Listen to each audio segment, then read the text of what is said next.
Re-recorded from your weird uncle's Y2K bunker, it's Malignant Bear, featuring me, JD Grauspitz.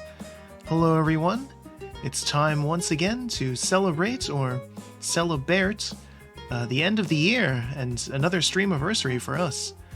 We technically started streaming on, what was it, December 19th of 2020, so we've been going for 2 years, give or take, depending on when I decide to release this video, who knows, but you know, roughly 2 years.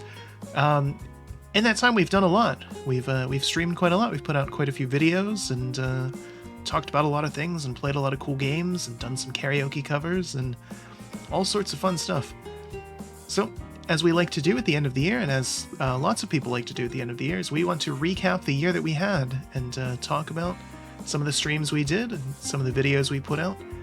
And then, obviously, because we do mostly gaming content, we figured we would talk about Game of the Year picks. Not just mine, but those of the band as well. I know we haven't seen them too much this year, just because of scheduling conflicts and real-life things. It's been kind of hard to get them into streams, but they are still around, make no mistake. And they are also still playing video games. Wow, what a concept. But yeah, so we're going to talk about some of the content that we've done this year, and then some of those Game of the Year picks as well. So, without any further ado, let's think about the year that we had. So obviously, the biggest thing for the year was I made 3 VTuber models. That's pretty crazy, right? Obviously, we're only getting to see one of them now because it's kind of a pain to switch between them on the fly. But there's 3 of them.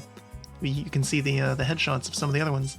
Or if you want to check out all 3 of them, obviously go back and check out some of our streams, and I'll be linking the VTuber model debut in the description of this one as well. But that was a big step up for us. We started with just my voice, and then moved on to the PNG tuber thing, and then now we're full-fledged VTubers. Not that PNG tubers are not VTubers, but you know what I mean. Kind of the natural progression of going from just a static image to a model where you can move around and can move my eyebrows and the camera will track that. How cool, right? Ooh. So we didn't have them all year, but what we did have all year was a whole bunch of streams and videos. So at least on my count, and this might be off depending on if we had to private or remove any of them, or if we happen to have some more streams after I record this, we probably will. But there was at least 112 streams this year. That was how many I counted. Down a little bit from last year, but you know, it happens. I was a little busier this year, as sometimes does occur in life. And 19 videos, again, down from last year. In that time, we somehow had 127 thumbnails. At least that was what I had tossed in that folder. I feel like there was more. I also feel like we might have reused some, because the numbers don't quite add up there. I'm admittedly not very good at math, but that does not quite compute. Anyway, there's lots of good content there, if you're so inclined to check it out. I think, in general, we have gotten better at content since the first year. At least I would like to think so, I don't know. Hopefully you agree. But yeah, I think the content that we have had, even if it is a little bit less in terms of amount, is better in terms of quality. Quantity, that was the word I was thinking of. Yes, less quantity, more quality. Wow, words are hard. Especially when you try to do these things in a single take. I am still entirely too lazy and or busy to do video editing. Anyway, that's why we do so many streams and so few videos. Even the videos, they're all done in single take. Because why not? That's the kind of quality you should expect from us. But yeah, I think the streams have gotten better. I've gotten more comfortable and better at being able to talk through them and talk through the games we're playing and discuss things as we're going, which I think is interesting. It's good to have kind of better rapport as you're going through something. I mean, it's content creation like this. It's public speaking as a skill. It's something that you have to kind of hone and get used to. And it's a little different than, you know, being up on stage in front of people in person, or, you know, in front of a live audience, which is what we are used to as Liechtenstein's former premier glam rock band. Of course, it's a little bit different. But, you know, it's good to have and hone those skills. So I think we, or at least I, possibly best demonstrated those amazingly honed skills during my personal favorite stream and several others, which was the hand reveal stream on April Fool's Day of this year. I had the webcam pointed at my hands, so you could see them in all their glory, while I played Jump King, so you could see what my hands did while I was playing through one of the hardest platformers ever made. Obviously, it was an April Fool's stream, so it was a bit of a joke, but I will not spoil what it is. Go and watch it. It's quite good. It's pretty short, but it's funny and worth it. There's some good content there, both in terms of the gameplay and my hands and audience interaction and everything. Definitely worth checking out.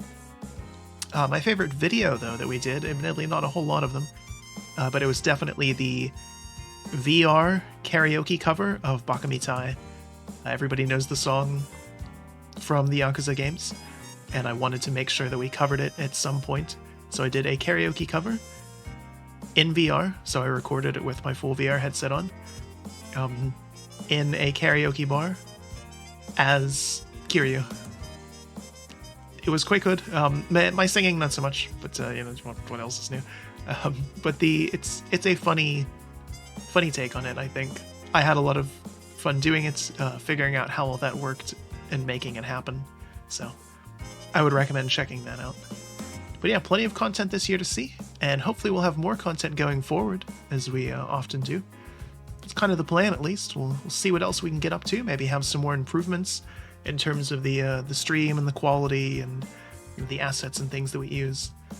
Obviously, with 3 models, it's kind of a pain. I may have pigeonholed myself there a little bit, because if I update one, I'm going to have to update all 3 of them. Otherwise, that wouldn't be fair. That would be a lot of work for me and/or a lot of money. So we'll see what happens with that. But if nothing else, we can keep playing games and checking out content. And we played a lot of games this year.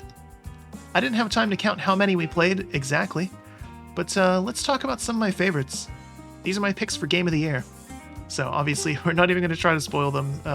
Couldn't be bothered. But we do this like Video Game Donkey does. These Game of the Year picks, both mine and the picks of the band, are not necessarily games that came out this year. These are games that we played this year. So, my list, and these are in no particular order. I will say my top Game of the Year for sure was Elden Ring, but beyond that, there is no order or method to the rest of these. These are just some of the best games that I happen to play this year. So, but we have to start with Elden Ring, obviously. That one is at the top for a very specific reason. That is 100% my Game of the Year.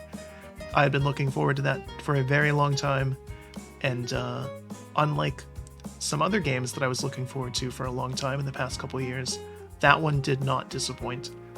It was everything I wanted it to be, and then some.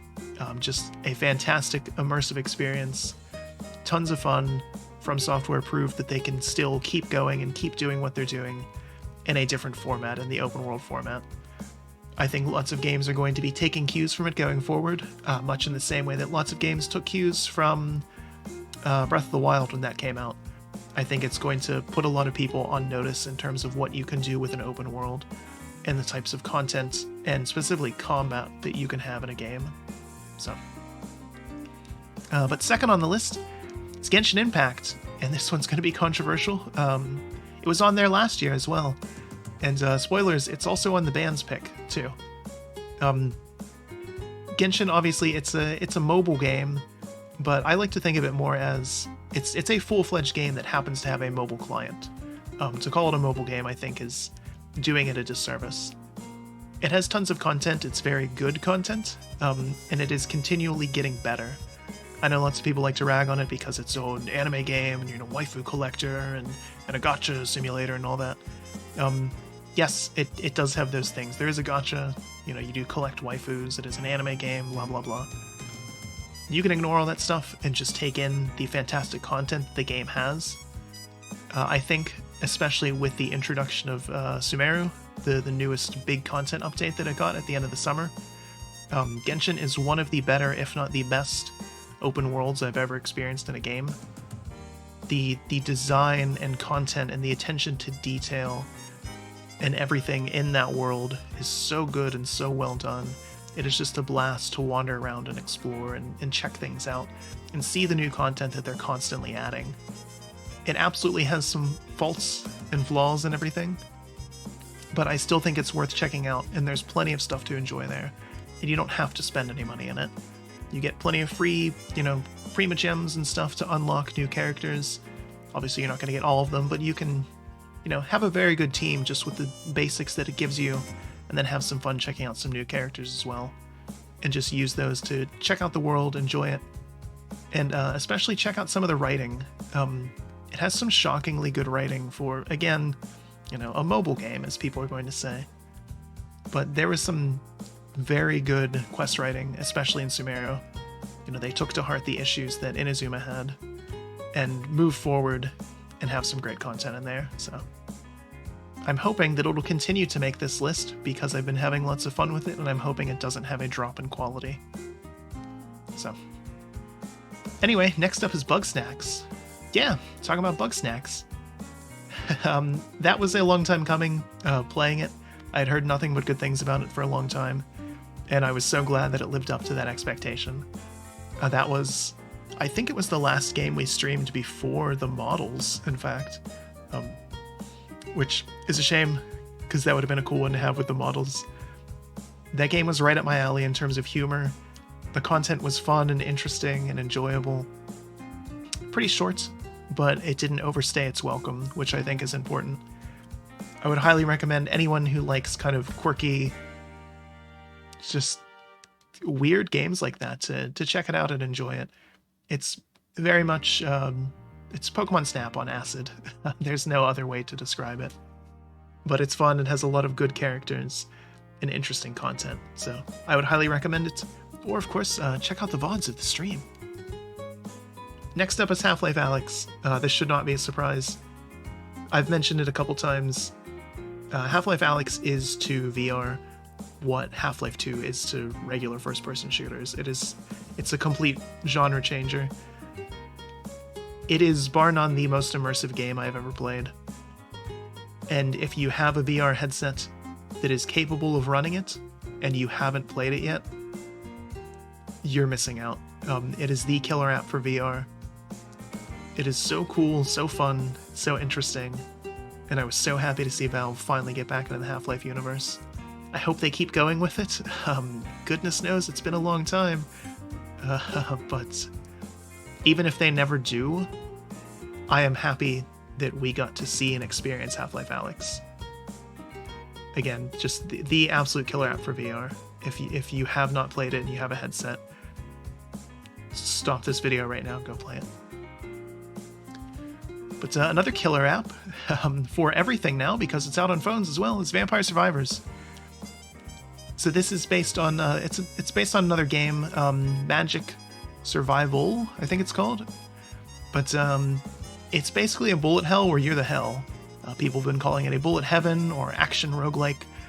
You play as just a little character and you run around and you automatically attack things and kill them, and you mow down hordes of enemies, and then you upgrade and get more experience and things over time.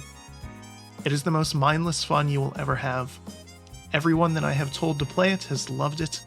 They've gotten addicted to it.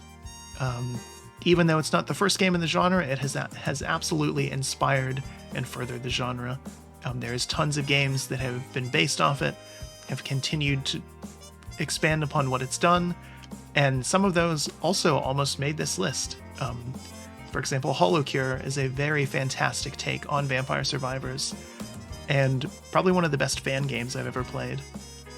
It's obviously using the HoloLive talents in a Vampire Survivors-like game. But, and Vampire Survivors is what, $5? It's probably the best value proposition I've ever seen in terms of gaming. There's a lot you can do in it for those $5.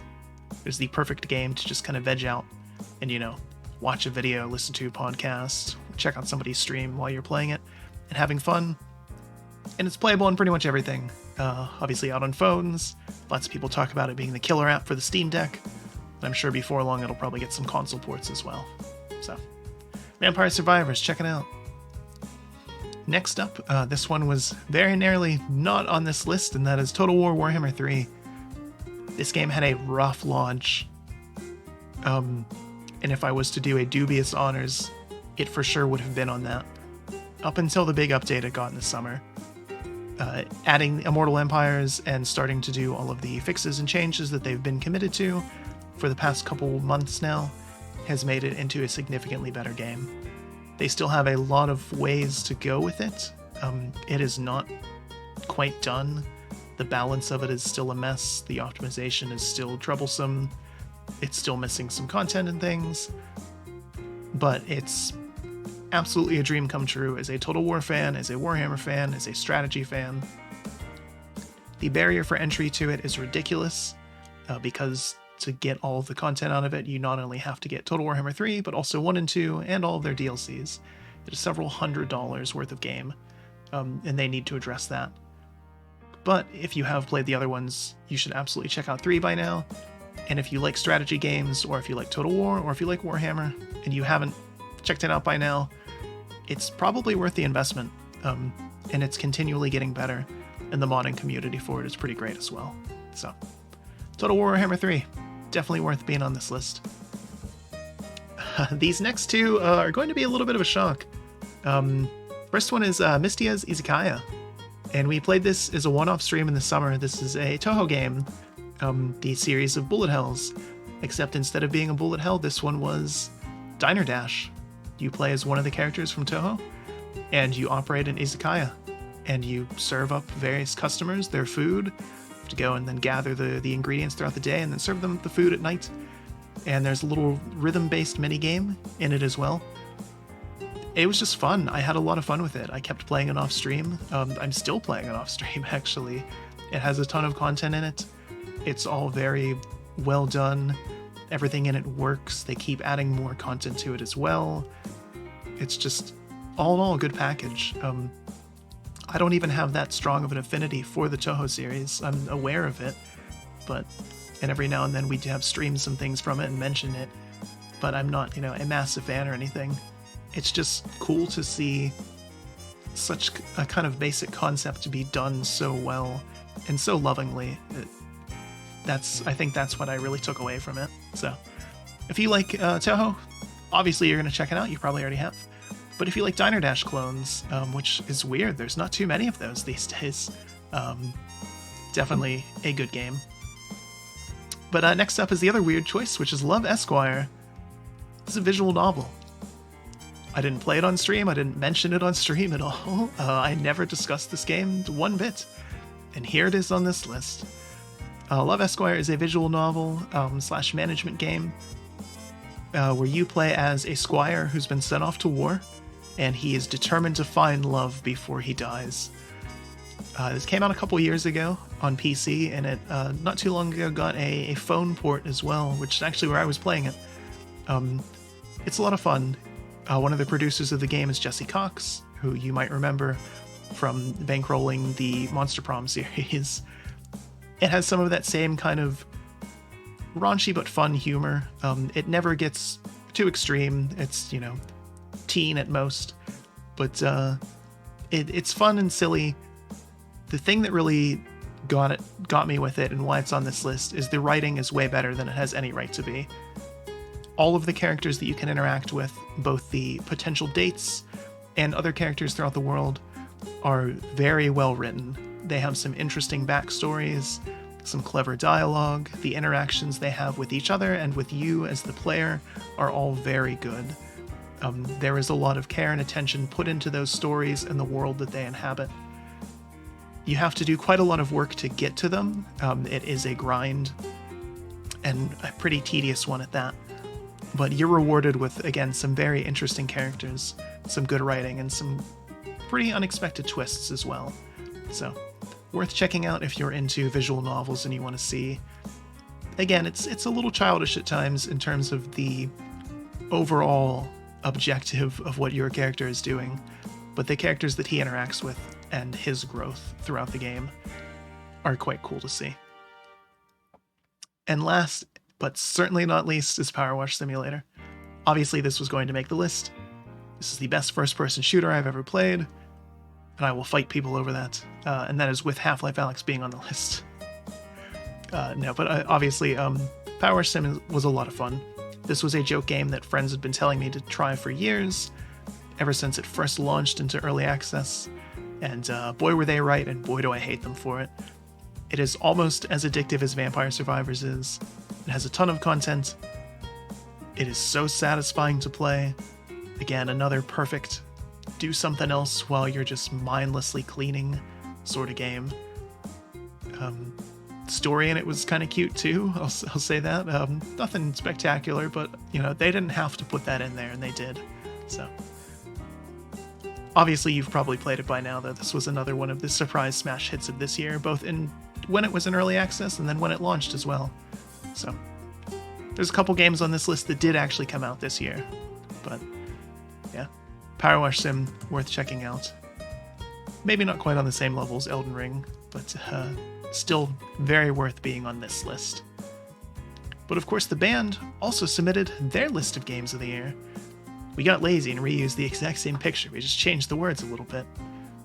So here's their picks, and again, in no particular order, and just like me, they did not have to be games that came out this year.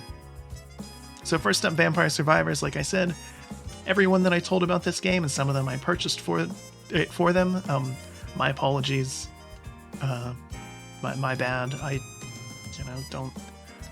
You shouldn't be a dealer, I guess, I don't know. But yeah, several of them, Vampire Survivors was their top pick. No surprise there, and for all the same reasons I listed. God of War Ragnarok. Again, no huge shock seeing that on this list. This was a lot of people's game of the year. I did not play it, I do not have a PS5. Several other members of the band do, and raved about it. So no huge shock there. I'm still waiting to play the first one because that did come out on Steam. Waiting for it to go on sale. I'll probably snag it this year. Maybe by the time this video's out, we'll be playing it actually. But yeah, I've heard nothing but good things about it, so I'm looking forward to playing it at some point. I can't say too much more about it because I didn't play it, but I wanted to make sure I had the band's picks here. Pokemon Legends Arceus? However you say it, I don't know. That's why I just put Pokemon Legends. Obviously, Pokemon Violet and Scarlet are having some issues in terms of, being jank. And Pokemon Legends was pretty jank too, from what I heard. But it still made this list. Several people told me they had a lot of fun with it. They enjoyed it. They thought it changed the formula up enough. And they're kind of curious to see what Game Freak actually does with it going forward. Obviously, Game Freak has some issues. Maybe pushing out 1 to 2 games every single year when they're not the most competent developer is a bad idea. But they still seem to have some creative energy left in them to do interesting things like Pokemon Legends. So next up is Genshin Impact again. My list and also several members of the band mentioned this as well, that they have been enjoying it. They didn't enjoy Inazuma quite as much. They said the story was a little weak, but the content in it was good. But unanimously, Sumeru has been quite good. So again, worth checking out. I'm not the only person who holds the awful opinion that the waifu collector is kind of fun. Outside of that, we have the first Strand type game to make the list, which is of course Death Stranding. It came out a couple years ago, but one of the band members has been playing it and absolutely loving it. And in his words, it is not a game I thought I would enjoy, but have been having a lot of fun with it.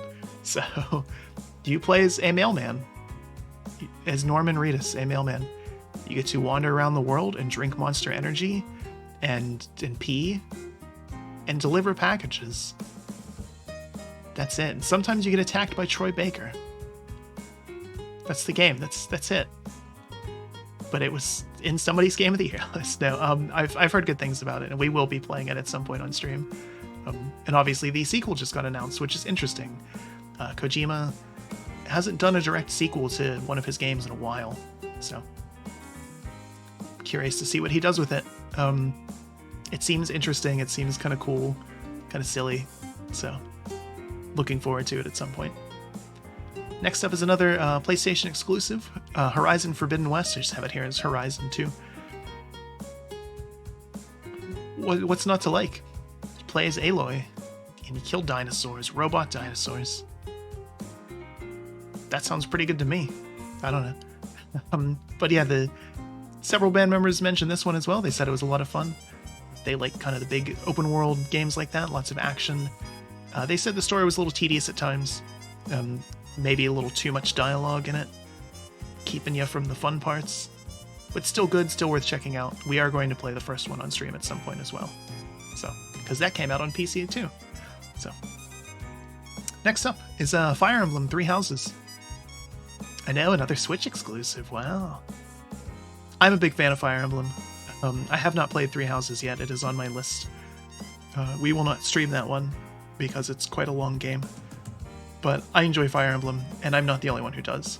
So if you like JRPG tactics games, there's still a decent amount of them, but Fire Emblem is still probably king. And it's good to see that they're still making good content and people are still enjoying it. So, next up is Unravel 2. This one was submitted as a co-op choice. That one of the band members played through it with their significant other and absolutely loved it. So, and several other people actually played through it with their friends and mentioned it offhandedly to me as one of the better games they've played in a long time. So, I personally played the first one and liked it. Haven't gotten around to playing the second one yet, but it's on the list too, just like pretty much everything else is. We'll get around to it eventually. But yeah, I've heard good things, and it's good to see that kind of couch co-op, like comfy, fun games to play with others are still around and they're still popular. Obviously, It Takes Two won the Game of the Year last year at the Game Awards, so it's cool to see that that is still a genre, and we're always happy to hear that there's still good games in it. We're happy to highlight them. Last but not least on this list is Dragon Ball: The Breakers. This is the weird DBZ Battle Royale, where you play as just random guys who are trying to either defeat or escape from one of the Dragon Ball villains. It's kind of an interesting concept. It's not quite my cup of tea, but one of the band members has been enjoying it quite a lot, and wanted to make sure it was on the list here. So, again, I'm not huge on battle royales, but I think it's cool to see different takes on the genre and things. So, glad to see that there's, even for all the complaints about the battle royale genre of just being kind of copy-pasted mess and, derivative things and all that, it's cool to see an interesting take on it. We might be streaming this one at some point too, because I do want to try it out for myself before making too harsh of a judgment on it. But who doesn't like some old DBZ? Obviously for that stream we'll be taking plenty of time to power up, so lots of waiting there. But hopefully not too much waiting for more content. Obviously, we've done a lot this year. We want to continue doing a lot this year, or next year rather, moving forward. I think we will try to go for more quality over quantity, so we might have even less streams than we have been, but we won't be stopping by any means. Keep going and seeing what improvements we can do, maybe get some more collaborations in there. I know we talked about it last year, and then oddly enough didn't do too many of them, but that's the nature of the beast. So, again, still learning, still getting better, still hopefully improving in all of this, and hopefully you're still enjoying all of those improvements and all of the things we're putting out. So, anyway, speaking of enjoying, I certainly enjoyed recording this video, and I'm hoping that you enjoy listening to it and watching it, and reflecting on our year of content, and some of the games and things that we played and streamed, and some of the ones that we didn't play, but, still made the list.